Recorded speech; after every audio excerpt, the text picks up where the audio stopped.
So a 10-year-old girl is about to accurately predict one of the deadliest disasters in history. Now, the girl's name is Tilly, and like I said, she's 10 years old and she's living in England. And one day in 2004, her parents tell her, "We're going on vacation in Thailand." And Tilly, she's all excited and she's like, "Oh, fucking Thailand?" And so she and her family flies to Thailand. And when they arrive, it's such a cool place, and like the beach is nice, the water's nice. It looks like they're gonna have the perfect vacation.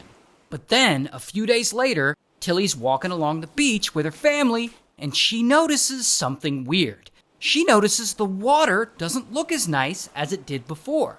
In fact, it looks foamy and strange as the water near the beach is starting to bubble and swirl. Here's a picture of what foamy ocean water looks like, and yeah, it looks odd.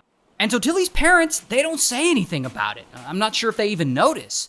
But that is when, boom, Tilly has a horrible realization. Because she had learned about this in school. So she turns to her parents and she says, "This is what the water looks like right before a tsunami hits. A tsunami is coming." And her parents are like, "Huh? What now?" And Tilly's like, "A tsunami! A giant wave that's gonna kill everyone on the beach." And Tilly looks around and she sees about 100 other people there chilling on the beach as well. And so she yells, "We're all gonna die unless we leave now." But Tilly's parents have no idea what she's talking about, so her dad says, "Calm down, Tilly. Everything's fine. Come on, let's keep walking." And they just keep walking along the beach. But what they don't know is that Tilly's actually right. Underneath the Indian Ocean, something crazy just happened. A tectonic plate has ruptured, causing a shift in the ocean floor, and therefore a massive earthquake. In fact, it's the most powerful earthquake ever recorded in Asia. The energy released is equivalent to 23,000 atomic bombs. And so that atomic bomb energy is suddenly released into the ocean, and it's created what is about to become the deadliest tsunami in history. And that tsunami is heading right toward Tilly and her family at 500 miles an hour. Now, unfortunately, it's 2004, and they don't have iPhone alerts to warn everyone. In fact, during this time, there's no tsunami warning system in place for the entire Indian Ocean. The only warning this beach is gonna get is from Tilly, the 10-year-old. But unfortunately, no one's listening to her. And so, Tilly's parents are still walking along, and she keeps trailing behind them as they walk, and she keeps yelling, "Stop! I know what's gonna happen! We have to leave now!" But they just keep ignoring her. And finally, Tilly gets so mad that pow, she sits down on the sand. And she's like, "I'm not moving until you listen to me." And Tilly's dad is like, "Oh, Jesus, Tilly." And her mom's like, "She's just being dramatic." And her dad's like, "Fine, will it make you feel better if we go talk to a security guard?" Meanwhile, the water is pulling away from the shore, receding back and back and back. This tsunami's about to get big. And so Tilly's dad, he is going to take her to find a security guard. And Tilly begs her mom, "Please, you have to come with us. If you stay here, you won't survive." But mom refuses. So she stays by the water while Tilly and her dad walk toward the hotel to find a security guard. And so her dad finds a hotel security guard just off the beach. And he says, "Look, you probably think I'm bonkers, but my daughter's convinced that there's gonna be a tsunami." Then, right in that moment, a Japanese man is walking by. And he overhears them talking, and he recognizes the word tsunami. And he seems to be the only adult around who even knows what a tsunami is. And he says, "Hey, I think your daughter might be right." And so the guard and Tilly's dad are finally like, "Oh, shit!"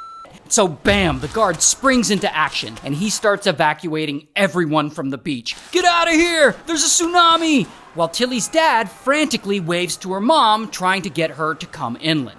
And soon, everyone is off the beach, except for Tilly's mom, who's the last one walking towards them with her slow ass. And that is when they finally see it, a 30-foot giant wall of water barreling toward them. Now here's the thing about tsunamis. A tsunami is not one giant wave. It's actually a series of giant waves, one after another. And so this 30-foot wall of water is only the first of many to come.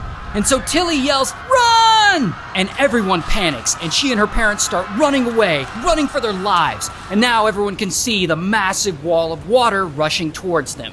and kaboom! The water slams into the shore, ripping through everything, and people are running away and they're screaming in horror. While water just plows through the coast and it blasts past palm trees and it floods into town, going further and further inland. And buildings and hotels and luxury resorts are getting all smashed up and flooded with water. In some areas, tourists who are just there enjoying their vacation are completely caught off guard when kaboom, a bunch of waves start hitting. So now, suddenly, they're all struggling for survival, trying to find anything to hold on to prevent the current from washing them away. Because if they get caught up in this rushing water, they'll drown. And you can see this guy here, he's like holding on to a bunch of trees, and there's like a young girl here holding on to, looks like a telephone pole. Some people are just like chilling in their hotels when suddenly, bam, the whole room fills up with water. And if your room was on the first floor, oh, you're f***ed. And a lot of these people, unfortunately, they don't make it out in time. But the people who did are desperate to get to higher ground, but they can't, and they get swept away because the waves are just too powerful. In fact, the force of the water is so strong, it washes away everything. Even whole-ass cars are getting washed away in this flood. And so the tsunami continues, and more waves just keep coming. And the water just tears down buildings, and it sends them flying into what is now the ocean. And it demolishes anything in its path like a bulldozer. Not only that, it's bringing that stuff with it. Like, it's filling the water with debris like furniture and glass and rocks and TVs and lumber from buildings. All that can hit you, it can cut you open, it can knock you out. Here is a guy getting swept up in it, and he disappears for a bit, you can see, and here you can see that luckily he is able to pull himself out. And so people who weren't warned, who are like in the water, they get carried away sometimes for miles before they're able to pull themselves out. And they get separated from their families, like their families don't even know if they're alive because, again, it's 2004, not everyone has a cell phone. And so thousands upon thousands of people are swept underwater and they're never seen again. And it's not just Thailand, where Tilly is, that gets hit. This tsunami destroys the coastlines of 14 different countries, turning towns from looking like this to looking like this. And this ends up being one of the deadliest natural disasters in recorded history, killing around 230,000 people. And as for Tilly, she and her parents run to their hotel and they just barely make it to a high floor moments before waves hit. And without her warning, everyone on that beach they were on would have lost their lives. But because she was stubborn and insistent, that beach they were on is one of the only beaches with 0 fatalities. She literally saved the lives of her parents and all other 100 people on the beach that day. And she became a hero, and she was named Angel of the Beach by the media. And here's actually a picture of Tilly in real life holding an award that she received for her heroism. And I bet her parents will listen to her from here on out now, won't they?